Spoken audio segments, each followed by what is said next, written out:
پاکستان میں سونے کی قیمتوں میں آج پھر بڑی کمی ریکارڈ کی گئی. فی تولہ کتنے کا ہو گیا؟ اس حوالے سے آپ کو تفصیلات بتائیں. ملک بھر کے صرافہ مارکیٹس میں سونے کی قیمت میں بڑی کمی ریکارڈ کی گئی. آل پاکستان جیمز اینڈ جیولرز ایسوسی ایشن کے مطابق بین الاقوامی مارکیٹ میں سونے کی قیمتوں میں کمی کے بعد پاکستان میں بھی سونے کی فی تولہ قیمت میں بڑی کمی ریکارڈ کی گئی. آپ کو بتا رہے ہیں کہ بین الاقوامی بلین مارکیٹ میں فی اونس سونے کی قیمت میں $14 کی کمی ریکارڈ ہوئی، جس کے نتیجے میں نئی عالمی قیمت $3,288 کی سطح پر آ گئی. دوسری جانب مقامی صرافہ بازاروں میں 24 کیرات فی تولہ سونے کی قیمت بھی $1,400 کمی کے بعد $3,47,200 کی سطح پر آ گئی. اسی طرح فی 10 گرام سونے کی قیمت $1,200 کم ہو کر $2,97,668 کی سطح پر آ گئی.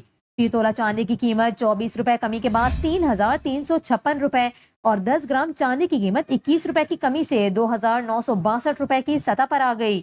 آپ کو بتا رہے ہیں کہ ملک بھر کے صرافہ مارکیٹس میں سونے کی قیمت میں بڑی کمی ہوئی ہے. آل پاکستان جیمز اینڈ جیولرز ایسوسی ایشن کے مطابق $1,400 کمی کے بعد ملک میں سونے کی فی تولہ قیمت $3,47,200 ہو گئی.